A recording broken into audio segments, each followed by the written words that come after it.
patín de la santidad. Tercera parte, no adorar ídolos y la Sevach Shelamim. El segundo mandamiento nos dice, no tendrás otros dioses delante de mí.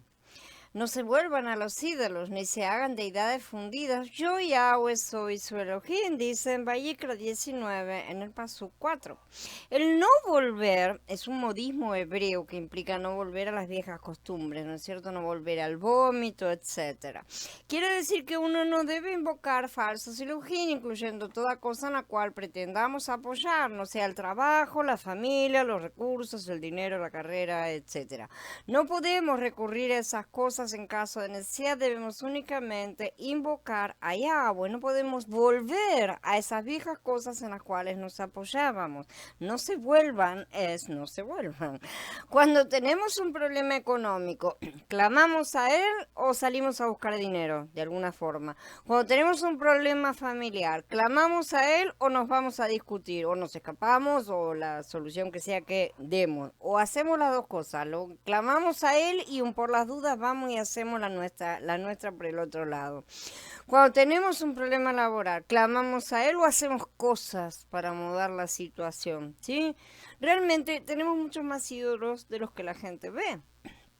Las deidades fundidas aquí traen un recordatorio al asunto del becerro de oro que los israelitas se hicieron para sí mismos. Israel tuvo problemas significativos con la adoración de ídolos y con la elaboración de deidades fundidas hasta el cautiverio babilónico, unos 800 años después de la época de Vayikra, ¿sí?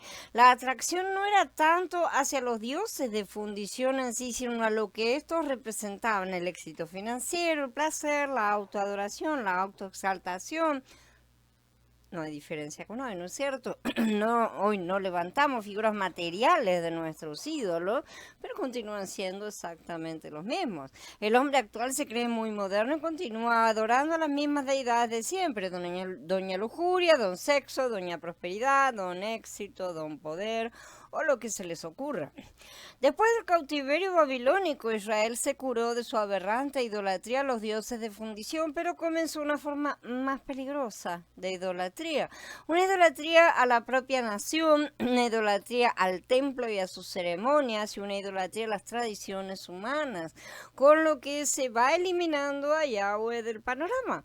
Pero el cristianismo no ha sido mejor, porque también ha levantado sus medias doctrinas, o sea, doctrinas en la mitad faltante que han abolido, ¿sí? Sus propias tradiciones humanas, su teología del reemplazo y toda una serie de cosas que hacen que cada una de estas mitades estén alejadas de su creador, lo vean o no, porque ellas mismas lo han apartado. Sacrificios de paz aceptables. Cuando sacrifiquen una ofrenda de bienestar para Yahweh, sacrifíquenla de manera que sea aceptada en favor suyo. Deberá comerse el mismo día que la sacrifiquen o al día siguiente, pero lo que quede para el tercer día deberá consumirse en fuego. Si se come al tercer día es algo ofensivo, no será aceptable. El que coma de ella llevará su culpa porque ha profanado lo que es sagrado para Yahweh. Esa persona será cortada de su parentela. Después de en estos pasuquín, ¿no es cierto?, del 5 al 8, que son mencionados acá las ofrendas de paz, el Sevash Shelamim, ¿no es cierto?, que ya lo hemos estudiado. Aquí no se habla de cualquier sacrificio, sino únicamente aquel en el cual los israelitas comunes aún tenían una cierta participación, como ya estudiamos, ya que la misma no habla de sacrificios en general acá, más bien habla específicamente de la ofrenda que decimos que es el Sevash Shelamim, que es la ofrenda de paz. La ofrenda de paz es, ¿no es cierto?, de bienestar, depende de cómo la traduzcan. Las instrucciones son que esta clase de ofrenda debe ser hecha exactamente de acuerdo como Yahweh ordena que se haga, ¿no es cierto? Ya primero había dado, el otro día lo vimos en el capítulo 17, la ordenanza de que no se sacrificara en ningún otro lugar, y también se refiere a esta bastante específicamente. Acá ahora nuevamente resalta el punto de que debe ser ingerida en el primero y hasta segundo día. Si todas las cosas que son definidas en los capítulos 3 y 7 de Vayikra, que ya estudiamos. No vamos a entrar en detalles aquí, sí, pero uno podría preguntarse por qué de las 5 clases diferentes de ofrendas que hemos estudiado, Elohim seleccionaría la Shelamim como una en la que tiene que hacer una advertencia urgente en contra de violar el protocolo propio. Porque dice que el que coma de la misma impropiamente va a ser encontrado culpable por Elohim y que el castigo es que esa persona será cortada de su pueblo. A la luz de todas las revelaciones que Ruach ha estado haciendo, nos vamos a poder tener una comprensión más profunda de este asunto. La ofrenda de paz es la única que tiene una participación activa del oferente. Háblale así a los israelitas. La ofrenda a Yahweh de un Sebach Shelamim debe presentarla el mismo que ofrezca el Sebach Shelamim a Yahweh. Su propia mano presentará la ofrenda encendida a Yahweh. Presentará la grasa con el pecho para que sea mecido como ofrenda mecida, tenufá, delante de Yahweh. El sacerdote convertirá la grasa en humo sobre el altar. Todo esto está en el capítulo 7 de Vayikra. Ojo que acá lo que está diciendo, esto ya lo estudiamos, no es que el oferente tomaba las cosas y él las presentaba a Yahweh. No, él las presentaba al sacerdote. En las otras ofrendas, ninguno de los oferentes intervenía en nada. Eran los levitas los que preparaban todo y alcanzaban las cosas a los sacerdotes. Además es la ofrenda más común y conocida del mundo antiguo, como ya sabemos, ¿no es cierto?, junto con el holocausto. Era muy común que en todas las civilizaciones se presentaran estos dos tipos de ofrendas a los dioses, una para apaciguarlos, ¿no es cierto?, el holocausto, y la otra para tener un banquete a medias, por así decir, donde la persona comía junto con su dios. Es prácticamente lo mismo en el Sebach Shelamim, pero se come con el único Dios verdadero. El pequeño detalle. Como ya estudiamos en el capítulo 17, este sacrificio era el que los israelitas y el resto de los gentiles que iban con ellos estaban más acostumbrados a ofrecer, ¿no es cierto? Y claramente a ofrecer mal.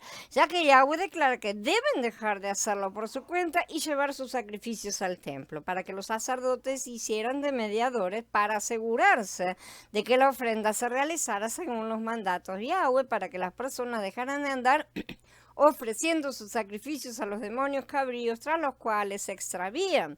Esto lo estudiamos la otra vez en el capítulo 17. Es muy simple el asunto. Cuando uno pierde un cargo porque uno comete transgresión y es rebajado de un cargo, siendo el caso de las cabezas de tribus, de los primogénitos que perdieron el derecho del sacerdocio, no puede venir a reivindicar de prepo, pero yo siempre fui un primogénito, pero perdiste el derecho de ejercer los derechos del primogénito, justamente. Entonces, si vas a hacer las cosas de prepo, va a terminar mal, evidentemente.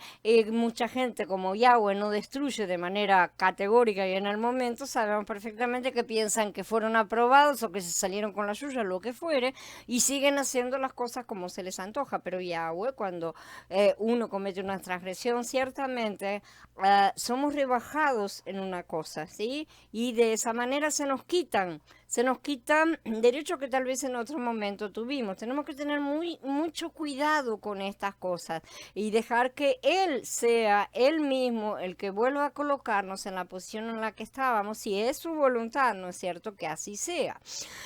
Además de todo esto, las ofrendas de paz eran completa decisión de la persona que quería ofrecerla, como ya dijimos, quien se quedaba con la mayor porción de la carne para sí mismo y su familia, por lo que los que podían acostumbraban a hacerlas en sus fiestas, ¿no es cierto? Inclusive cuando quisieran simplemente comer carne, como dicen las escrituras y el propio Yahweh. En verdad, los creyentes han estado ofreciendo sus ofrendas de paz en cualquier lugar y, lo que es peor, de la manera que se les antoja, ¿sí? Ya que se han autoliberado de la obediencia a las reglas de Yahweh, de manera que acá tenemos una enorme carga más de sangre dando vueltas por todas partes. Y Yahweh advierte, ¿no es cierto?, pero la gente ignora. Y estas son cargas de sangre que serán levantadas.